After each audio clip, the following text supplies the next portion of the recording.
እንግዲህ እግዚአብሔር ልጆች የሆናችሁን ሁላችሁንም በጌታ በኢየሱስ ክርስቶስ ስም ሰላም እላችኋለሁ። እንኳን እግዚአብሔር ጠበቀን፣ እንኳን የእግዚአብሔር እረኝነት አልተለየንም። ረድቶን ነው ወደዚህ የቀረብነውና ስላደረገው ነገር ሁሉ እግዚአብሔር ይመስገን። እስቲ አንድ ጊዜ አመስግኑልን። ክብር ሁሉ ከዘላለም እስከ ዘላለም ዓለም ለእግዚአብሔር ይሁን። እና ዛሬ በልቤ ያለው ልናገር የሚፈልገው ምስጢር በሚል ቃል ነው። ምስጢር እና ርዕሱ ምስጢር ነው የሚለው። ትንሽ ካነበብኩ በኋላ አብረን እንጸልያለን። መጽሐፍ ቅዱስ እንዲህ ይላል፣ ምስጢርን ገላጭ በሰማይ አለ ይላል። እኔ በጣም ደስ ይለኛል። ምስጢርን ገላጭ በሰማይ አለ። ይሄን የምታገኙት ዳንኤል ምዕራፍ 2 ላይ ነው። ምስጢርን ገላጭ በሰማይ አለ። ዛሬ ለእናንተና ለኔ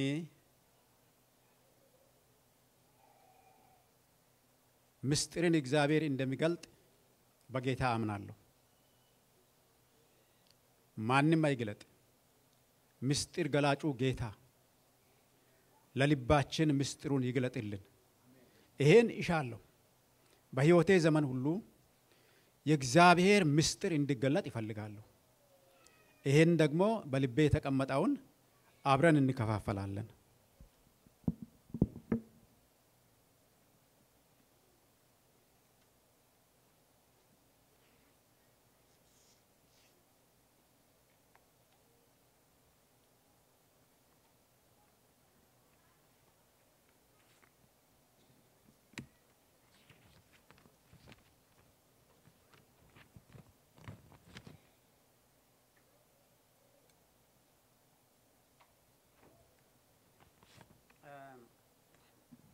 ምስጢር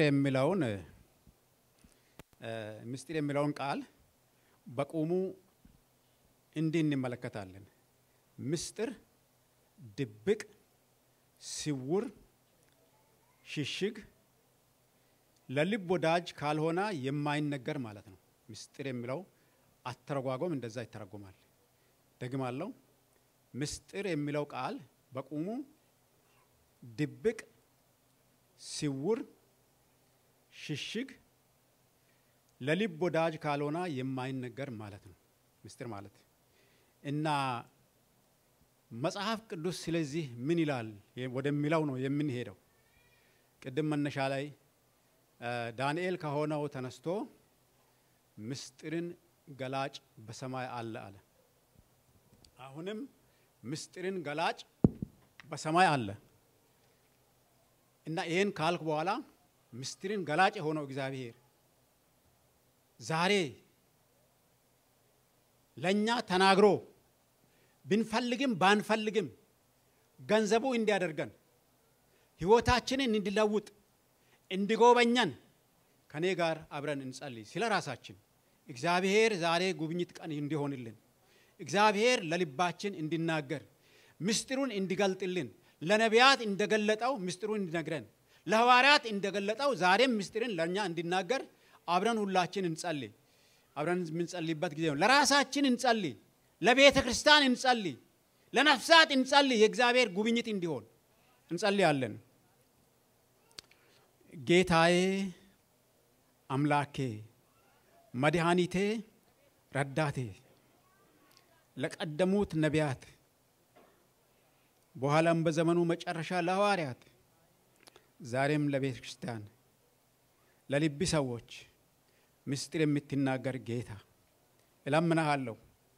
ለደካማውና ለማረበው በፊት መቆም ለማይገባኝ ለኔም ለሕዝብህ ደግሞ እግዚአብሔር አምላክ ለመረጥካቸው በቀራንዮ መስቀል ላይ በፈሰሰው ደም ስርየት ያደረገ እግዚአብሔር አምላክ ከጨለማ ወደሚደነቅ ብርሃን የተቤዠ ቅዱስ አምላካችን እንደው በጸጋ ያዳንከን ፈቃዲ ሆኖ ዛሬ ለልብም ለሕዝብህም ልብ አዲስ ነገር የሚበቅል ነገር የሚለውጥ ነገር ሕይወት የሚሰጥ ነገር ጸንቶ እንዲቆሙ የሚያደርግ ነገር ከአንተ ዘንድ ምስጢር እንዲገለጥ በኢየሱስ ክርስቶስ ስም ይጸልያለሁ። ሰው በኃይሉ አይበረታም፣ ነገር ግን የሚያበረታ ኃይል ከአንተ ዘንድ ነው። የሚለውጥ ኃይል ከአንተ ዘንድ ነው።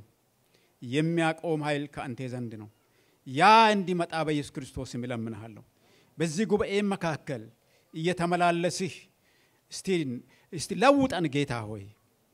ከማንም አንጠብቅም፣ ከሚታደር ከአንተ ግን እንጠብቃለን። እጅህ ወደዚህ ይዘርጋልን፣ ፊትህ ወደዚህ ያብራልን፣ ያልበራልን ነገር ይብራልን፣ ያልተገለጠ ነገር ይገለጥልን። አንተ ኃይላችን ሁንልን።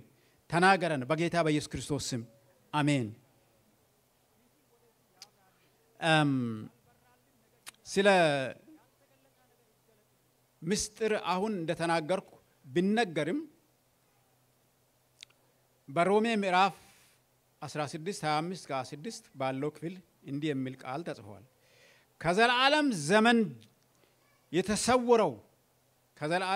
የተሰወረው አሁን ግን የታየው በነቢያት መጽሐፍ የዘላለም እግዚአብሔር እንዳዘዘ ለእምነት መታዘዝ ይሆን ዘንድ ይህን ምስጢር ታውቁ ዘንድ እወዳለሁ ይላል ሐዋርያው ጳውሎስ ለሮሜ ሰዎች በጻፈው መጽሐፍ መልእክቱ ማለት ነው። ይህን ምስጢር ታውቁ ዘንድ እወዳለሁ። ምስጢርን የእግዚአብሔርን ምስጢር ማወቅ ከሁሉ ይበልጣል። ሌሎች ምስጢራት ብዙ ሊኖሩ ይችላሉ። ስለ እነርሱ አይደለም ዛሬ የምንነጋገረው ወንጌልም የሚናገረው። እንግዲህ የዘላለም እግዚአብሔር እንዳዘዘ ይላል ለእምነት መታዘዝ ይሆን ዘንድ ይህን ምስጢር ታውቁ ዘንድ እወዳለሁ የሚል ቃል አለ። የአሕዛብ ሙላት ሲገባ ድረስ በእስራኤል በአንዳንድ በኩል ሆነ ይልና ምስጢር እንደ ጳውሎስ አነጋገር ወይንም ለቤተ ክርስቲያን እንደተገለጠለት እግዚአብሔር በሐዋርያት ሥራ ምዕራፍ 9 ላይ ሳውል ይባል የነበረውን ጳውሎስን ከሳውልነት ወደ ጳውሎስ ከአሳዳጅነት ወደ ተሳዳጅነትና ወደ አገልጋይነት የለወጠው እግዚአብሔር የገለጠለትን እንዲህ ሲል ይገልጣል። ደጋግሞ እንግዲህ ጳውሎስ የጻፋቸው መልእክት ወደ 14 ናቸው። በእነዚህ በ14 ውስጥ ብዙ ጊዜ ምስጢር የሚል ተደጋግሟል። ይህን ምስጢር መጽሐፍ ቅዱስ ሲናነብም ሊቸግረን ይችላል። አዎ ያስቸግራል። ነገር ግን ያንን ምስጢር ማወቅ መጽሐፍ ቅዱስ ለማጥናትም ይረዳል።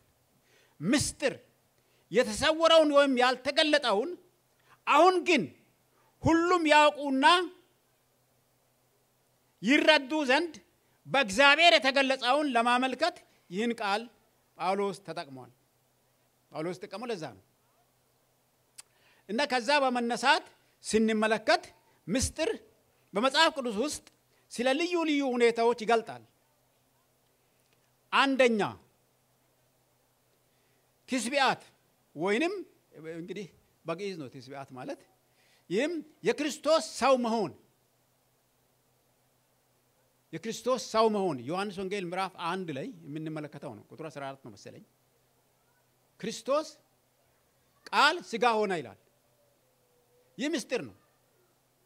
ቃል ሥጋ መሆን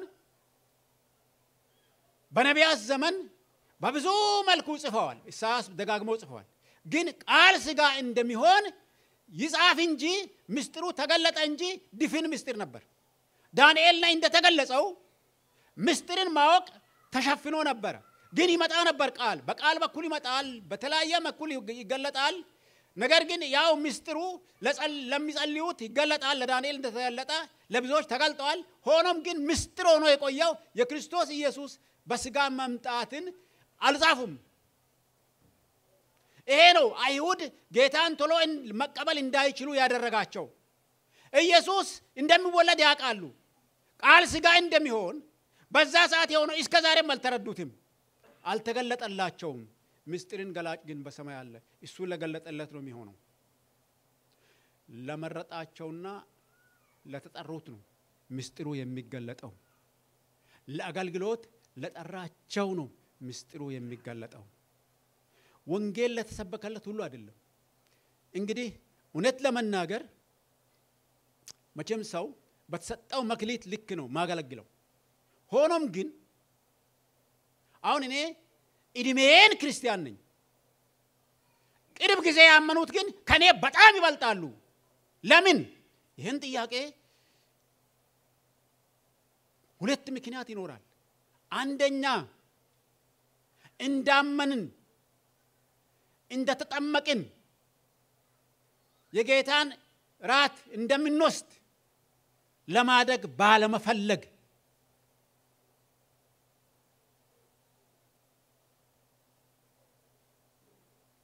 ሰው እግዚአብሔር ነው የሚጠራው።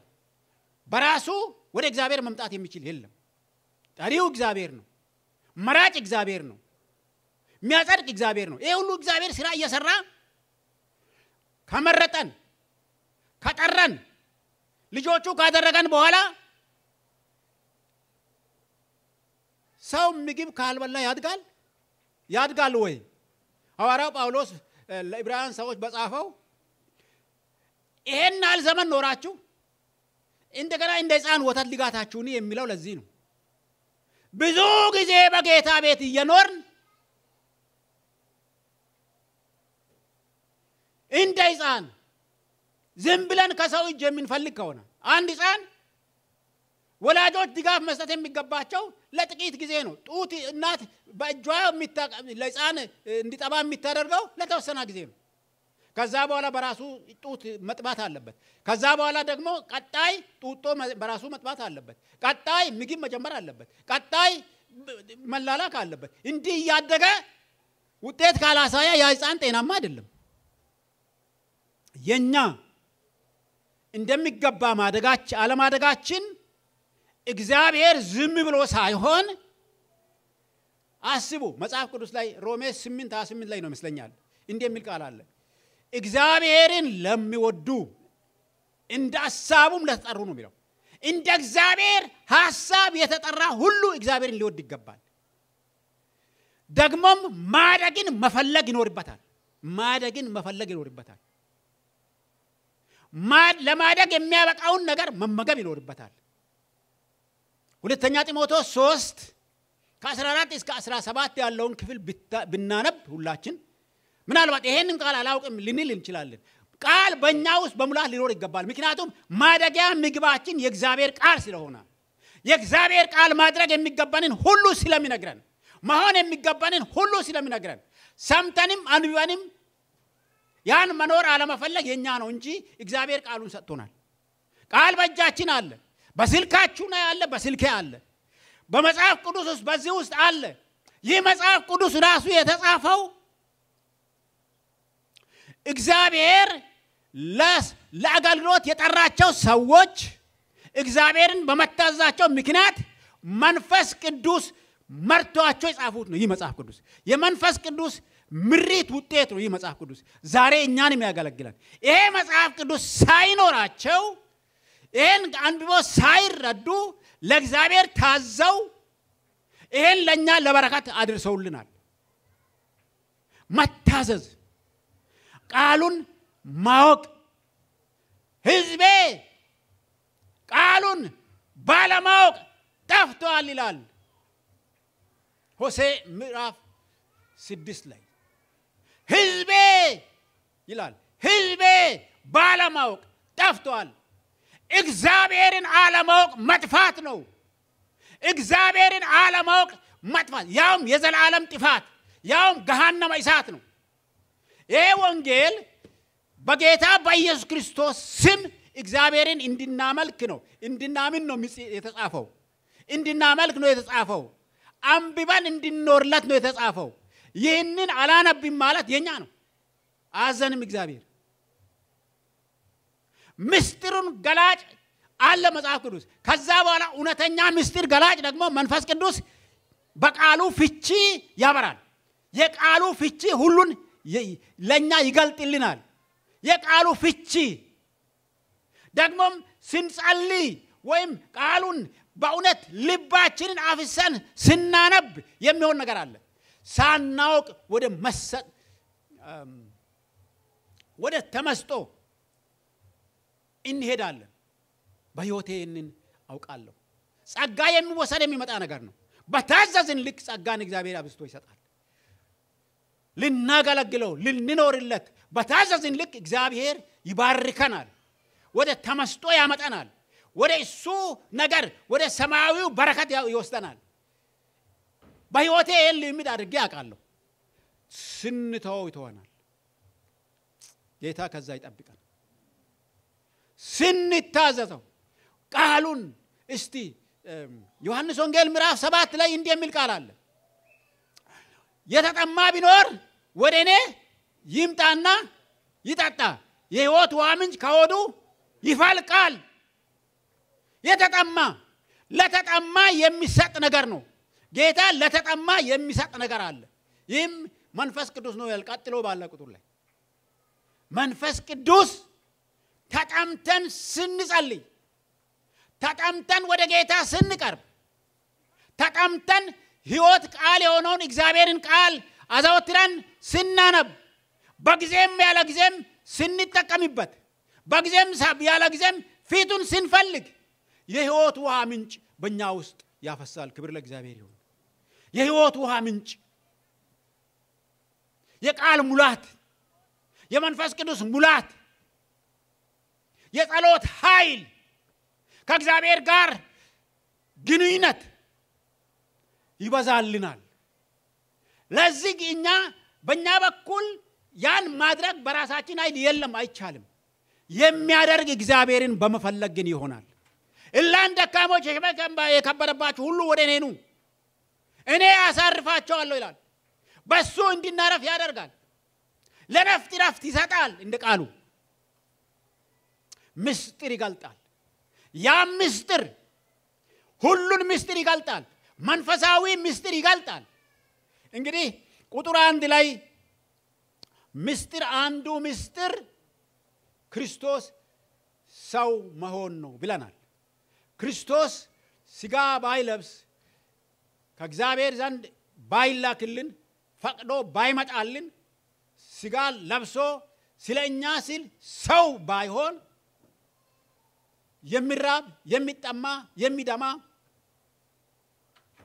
የሚያዝን ሌላም ባይሆን ደግሞም ስለኛ ከሰው በታች ማን ሰው ነው በግርግም ወይም በከብቶች በረት ውስጥ ከብቶ የሚያድርበት ውስጥ የተወለደ ሰው ማን ነው በዓለም እስከዛሬ ድረስ እስከዚህ ወርዶ ነገር ግን ሲወለድ የሰማይ ሰራዊት አጅቦ መጥቶ በተወለደበት የተገኘለት የሰማይ ሰራዊት ይላል እግዚአብሔር ቃል የሰማይ ሰራዊት ያወጀው ሰራዊት ምንድነው የሚል ነው ያወጀው ታላቅ ነገር የእሱን ነገ የሚሰራውን ስራ ሁሉ ነው ያወጀው ከዛም ለማን ነው የተገለጠው ከሰው ሁሉ ወደ ተዋረደው ከብት በጎች እረኛ ወደ ተባሉት ውጪ በቁር በብርድ ወደ የሚያድሩት ነው የመጣው ለነርሱ ነው የተገለጠላቸው ዛሬም እኛ ምናምንቴዎች ብንሆን እንኳን በእግዚአብሔር እጅ ምናምንቴ አላደረገንም ወንጌል ለውጦን ሰው አረገን እንጂ እኛም የማንረባነን ለበግረኞች ተገለጠ በተዋረደው ስፍራ የተወለደው ለተዋረዱ ሰዎች ተገለጠላቸው መገለጥ ተገለጠላቸውና ምስጢሩን ነገራቸው መጥቶ አዩ አረጋገጡ ከመወለዱም በፊት መልአክ ገብርኤል መጥቶ ለማርያም የተናገረው ስለሱ ነው ስለማን ተናግሮ ያውቃል ሌላም የሆነለት ዮሐንስ አስቀድሞ በንስያ አይሁዶችን እንዲመክር የተደረገለት አስቀድሞ የተጻፈለት የሚሆነው ነገር ሁሉ በመጽሐፍ የተጻፈለት ያ ታላቅ ንጉስ የጌቶች ጌታ የነገስታት ንጉስ ስጋ ለበሰ ስጋ ለብሶ በተዋረደ ስፍራ ተወለደ ለተዋረዱት አስቀድሞ ተገለጠ ያ የተገለጠው ጌታ ዘመኑን ሁሉ በስደት በመከራ አሳለፈ 33 ዓመት ከዛም በኋላም የደረሰበት ስለኛ በደልና ኃጢአት አንዳች ኃጢአት የሌለበት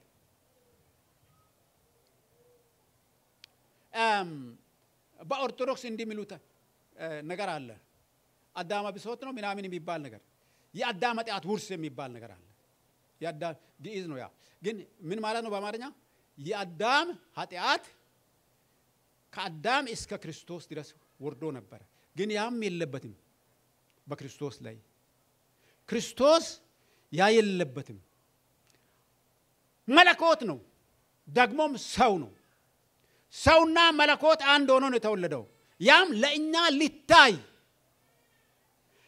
በአካል ሊያስተምር በአብ ዘንድ ያለውን ሊገልጥ ሁሉን ገልጦ ደግሞ ሰዎችን ሊያድን አስቀድሞ እግዚአብሔር ከአይሁድ ዘር በስተቀር ሊበል ከ12ቱ ነገድ በስተቀር ለኛ ወገን አልነበርንም እኛ እስራኤል ብቻና ብቻ ነው ወገን መጽሐፍ ቅዱስ ከአዲስ ኪዳን አስቀድሞ የነበረ ደግሞ የሚተርከው ታሪኮቹ በሙሉ የሚተርከው የመጽሐፍ ቅዱስ ስለ አይሁድ ብቻ ነው እኛ አልነበርንበትም በዘመኑ መጨረሻ በክርስቶስ ኢየሱስ ግን በጨለማ ያለን ወደ ብርሃን ሊያወጣን በሞት ጥላ ውስጥ የነበርን ወደ ሕይወት እንድንመጣ ክርስቶስ በሥጋ ተገለጠ ይሄ ነው ትልቁ ምስጢር የዚህ ቁጥር 1 ላይ የተናገርኩት ምስጢር ይሄ ነው ሥጋ መልበሱ ለኛ ነው ከእግዚአብሔር ጋር ተጣልተን የነበርንን ኢሳይያስ 59:1 ላይ እንደሚናገር የጥል ግድግዳ በመካከላችን የነበረውን ያን ሊያፈርስ ኢየሱስ ክርስቶስ ተገለጠ ክብር ለጌታ ይሁን በሥጋ ተገለጠ አሁን በሥጋ ሁሉን የኛን ድካም እሱም አየ ከዛም ከጠፈንበት በኃጢአት ምክንያት ሙታን ከነበርንበት ከአብ ጋር አስታረቀ ከራሱም ጋር አስታረቀ ክብር ለጌታ ይሁን እስቲ አንድ ጊዜ ለምን አታመሰግኑም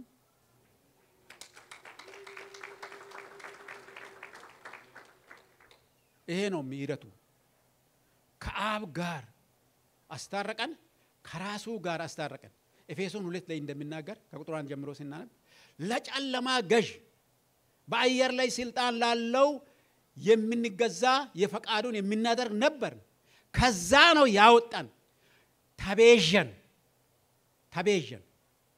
ይሄ ቃል ጸጋው በእምነት አዳነን ጸጋው በእምነት ኢየሱስ ክርስቶስን ስንቀበል በስሙ ስናምን የሚሆን ሽግግር ማለት ነው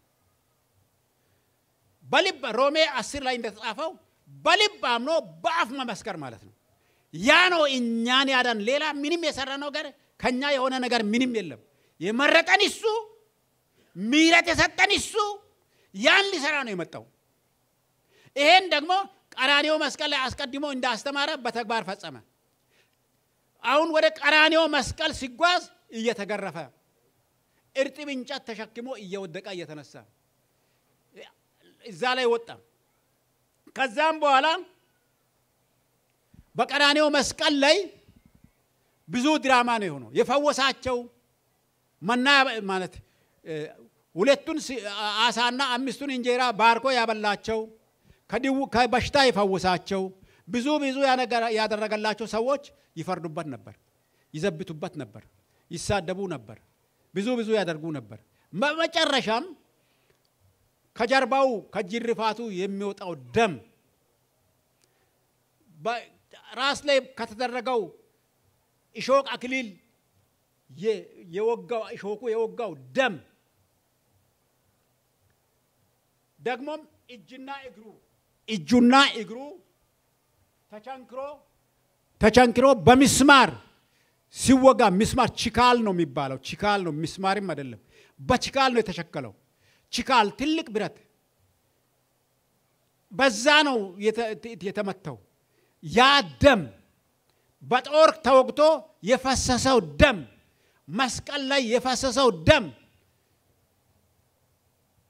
ያ የተጎዳው ቁስል 53 ላይ ኢሳይያስ 53 ላይ እንደተጻፈው ያ የሆነበት ያ ድርጊት ሁሉ ለኛ ነው ለነና ለናንተ በዛ ኃጢአታችን ይቅር ተብሏል ተሰረየ ይላል መጽሐፍ ቅዱስ ዕብራውያን ላይ ስርየት የተገኘው በዛ ነው ሌላ መበጀት ስራ የተሰራው በዛ ነው ተቤዠን ከኃጢአት ዕዳ እኛን ያን ዋጋ ከፍሎ ገዛን ወይም ነፃ አወጣን መበጀት የሚለው ቃል ባዲኛ አንድ ሰው ባዲኛ ድሮ ባሪያ ሆኖ ሰው ሲሸጥ ነበር ከተሸጠበት የት እንዳለ ጥቆማ ሲደርሰው ያ ቤተሰብ ይሄድና ከዛ ከገዛው ወይም ባርነት ከሚገዛው ሰው ገንዘብ ሰጥቶ ነፃ ያወጣል ገንዘብ ሰጥቶ በድርድር ያ ማውጣት በአማርኛ ምን ይባላል መበጀት ይባላል መግዛት ወይም ዋጋ ከፍሎ ማስፈታት ማለት ነው ክርስቶስ ይሄን ነው ያደረገው ደሙን አፍስሶ ስጋውን ቆርሶ ዋጋ ከፍሎ በዋጋ ተገዝታችኋል ይላል መጽሐፍ ቅዱስ በዋጋ ተገዛን ነፃ አወጣን ክብር ለጌታ ይሁን ክብር ለጌታ ይሁን ክብር ለጌታ ይሁን ነፃ ላወጣኝ ለጌታ ክብር ይሁን ለዘላለም ሕይወት ወደ ሕይወት ላሻገረኝ ጌታ ክብር ይሁን የዘላለም ሕይወት ሊሰጠኝ ተስፋ ለሰጠኝ ጌታ ክብር ለጌታ ይሁን ይሄን ነው ያደረገልን በዋጋ የተገዛነን እንደ ቀላል የምናየው አይደለም የተደረገልን ነገርና ልናመሰግነው እጅግ ይገባል ሌላ ሁለተኛው ምስጢር ምንድነው የሚለውን ኤፌሶን ማን ነው ሐዋርያው ጳውሎስ በጻፈው ላይ ስለ ክርስቶስ ሞት በአንደኛ ቆሮንቶስ 2:1 አማራጭ ትርጉም አለው ይሄንን ይመለከታል ሶስተኛው ምስጢራዊ ጥበብ የሚል ነው እግዚአብሔር ሁሉንም ነገር በክርስቶስ ለመጠቅለል ስላለው ዓላማ የሚገልጽ ነው ኤፌሶን ምዕራፍ 1 ቁጥር 9 ላይ እንደተመለከተው በተለይ አይሁድንና አሕዛብን በአንድ ኪዳን ቤተክርስቲያን ውስጥ ለማስገባት ስላለው እቅድ የተጻፈው ነው አሁንም ኤፌሶን 3:3 እስከ 6 ያለውን ክፍል መመልከት እንችላለን እግዚአብሔር በእቅዱ ነው እኛን ነፃ ያወጣን ይሄን ሐዋርያው ጳውሎስ ምስጢር የሚለው ማንንም በነቢያት ዘመን ይሄ አይታወቅም ለሐዋርያ ጳውሎስ ግን ይሄ ምስጢር ተገለጠለት የዚህ ምስጢር አገልጋይ ነው የሆነው ሐዋርያው ጳውሎስ የዚህ ምስጢር አገልጋይ ከላይ ቅድም እንደተናገርን ለልብ ሰው ነው ምስጢር የሚነገረው እግዚአብሔር ለልብ ሰዎች ምስጢር ሲናገር ነበር ጳውሎስ እንደሚታወቁትም ስለ ቤተክርስቲያን የሚቀና ሰው ነው ስለዚህ ነው ሐዋርያትን ያሳደደ የነበረው እንጂ እሱ ክፋት ነው ብሎ አይደለም በደማስቆ መንገድ ላይ በተያዘለት ነው የተገለጠለት ይስራው ልክ እንዳልሆነ ነገር ግን ለቀናው ነገር ልብ ላገለግለኝ ይፈልጋል ግን መንገድ ልክ አይደለም ወደዚህ ናና እኔን አገልግለኝ ብሎ በደማስቆ መንገድ ላይ ተገናኝቶ ምን ማድረግ እንደሚገባ የገለጠለትን ምስጢር ከዛ ቀን ጀምሮ እስከ ሞቻው ምስጢሩ በየጊዜ ይገለጥለት ነበር ያየኸውና የሚታየውን አገልግል የሚል ያየኸውን ሐዋርያ ጳውሎስ ያየኸውንና የሚታየውን ሲያገለግል ሕይወት ዘመኑን ጨርሷል ይሄንን ሐዋርያ ሥራ ምዕራፍ 22 ላይና ምዕራፍ 26 ላይ እንዲሁም ሐዋርያ ሥራ ምዕራፍ 9 ላይ እናገኛለን እና ጌታ ለእሱ ምስጢሩን ያሳይ ነበር